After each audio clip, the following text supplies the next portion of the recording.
Let's talk about seller financing. Hey, everybody, I'm Robbie Krager, the Flip Flop Flipper. I'm a value add real estate investor. On today's video, we're going to go through seller financing. What is it? What a powerful tool it is for you as real estate investors to use. And I'm going to define some terms. We're going to talk about how to structure a deal. We're going to go through a few things about seller financing. Seller financing is an amazing way for real estate investors to do deals, both as flips or wholesale or long-term rentals. Actually, seller financing is great for everything. In a seller finance deal, the buyer is going to make payments directly to the seller in lieu of the bank. And you're going to have a set amount of payments that you're going to make over a long period of time. Hopefully, if you're negotiating these from the buyer's side, you can negotiate interest rate, you can negotiate price, you can negotiate the terms. That's the length of the contract. At the end of the video, I'm going to go through a couple of different case studies. I'll do one case study as the seller, and I'll do one case study where I'm the buyer. Two different deals, but these are ways that I've personally used seller financing. So you can use seller financing on every type of real estate investment. So whether you're buying something that needs a massive lift of value add to bring up to its highest and best use,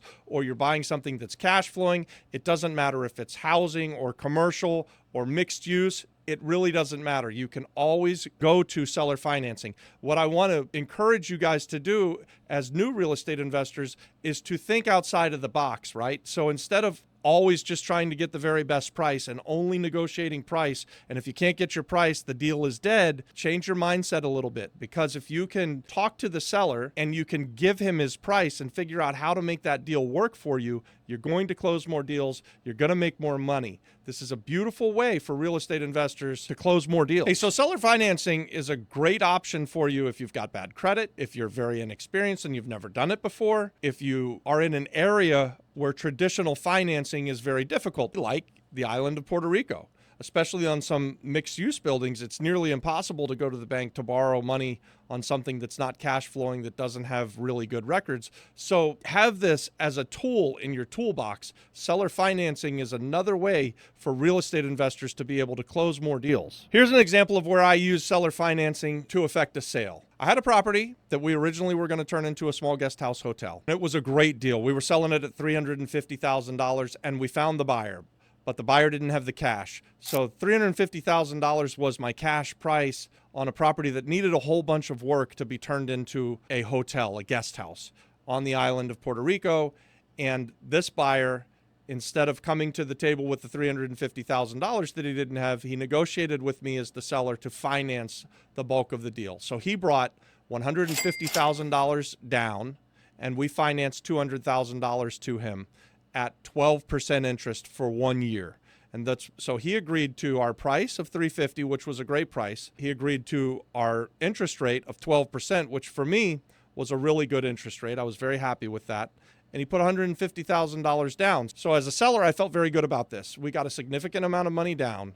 We were getting a nice interest rate. So he's been making us payments every month. And I love the cash flow, guys. You know that if you follow us. If you like and subscribe to the channel, you know that I like to buy things and hold on to them and keep the cash flow. So I like selling things and keeping the cash flow. So that was nice. It was only going to be a 1-year deal. So we were supposed to be in and out pretty quickly.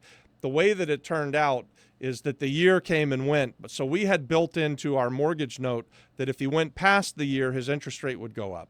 So his interest rate went from 12 to 15%. And so now we're in the middle of this second year and we're still getting payments from this buyer and they've just increased quite a bit. So we got our price, we got our terms, and we got our interest rate.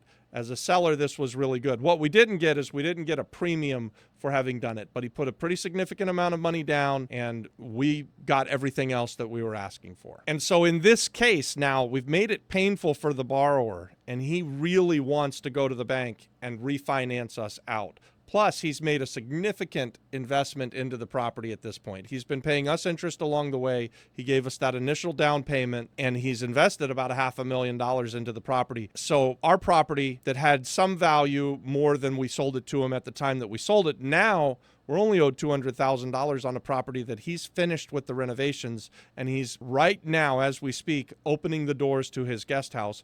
And his property's probably worth $1.2, $1.5 million, something like that. And we're in a first mortgage position at only $200,000. We're in a beautiful, beautiful position. He's paying us a nice interest rate, but for us, we're very secure. And for him, he's highly motivated to refinance the property and pay us off because the banks are going to be lending him money at a much lower interest rate. If he goes another year, his interest rate goes up to like 18% or something like that. So he doesn't want to have that happen. So that's how we used seller financing in this case to get a great deal for ourselves. Now let's talk about how we've recently used seller financing to buy a property. So recently we bought a property and it was a 4-family house, and the seller had a mortgage on the property and he wanted to cash out. And so everybody was offering him, and he had multiple offers on it because the house needed a lot of work, including from us. He had offers of between $150,000 cash and $175,000 cash. But he needed to pay off, it was like $115,000 a first mortgage, and he was looking for some money to move on to the next place. And so we ended up buying from him closer to his price. He was asking $250,000. We were originally offering like $150,000 cash, and we negotiated with him to buy the property from him for $215,000, if I remember that correctly, where we would give him $125,000 down, which paid off the mortgage that he had and put some money in his pocket. And then the $90,000 that was left, we were giving him pretty big chunks. It was zero interest loan to us. We came to the table with the cash that he needed to pay off his loan, give him some money to get going, and we were paying him $5,000 a month because he was losing out on a pension. His pension had stopped. He worked for the power company on the island of Puerto Rico, and somehow they lost the pension. So he was about to lose his $5,000 a month. We stepped right in and started paying him the $5,000 a month so that he could go on and live his life. And this is like a 90-year-old man, right? We sat with him. We talked to him. We had the husband and wife who'd been married forever. They were a sweet little couple. It was really nice. And their daughter. And we learned what their problem was. They needed to move mom and dad into a home where they could get some care, and they were losing this income. So what we negotiated with them was this initial $125,000 down, which paid off the first mortgage and gave them some cash, and then $5,000 a month for 18 months. 0% interest, but that gave them 18 months of still having the cash flow, and it worked out really well for us. We went in after and renovated the house, and now we're putting it back on the market. So you guys can kind of see it from both sides, right? So when we're selling, we did one deal where we're selling, and when we're buying, we did another deal. Obviously, you're going to look at this from your own perspective, right? But the kind of key takeaway for you guys watching this video is that seller financing is something that you can use to close more deals. Whether you're a seller, you can get a higher price, get a premium by becoming the bank, or you're a buyer, you can use a stubborn seller who needs large amount of money or is stuck on his money, but he doesn't need it all up front. You can negotiate with him and you can figure out how to make the deal work. Hey guys, that's really high level stuff on seller financing. I hope that you find it as a valuable tool the way that I do.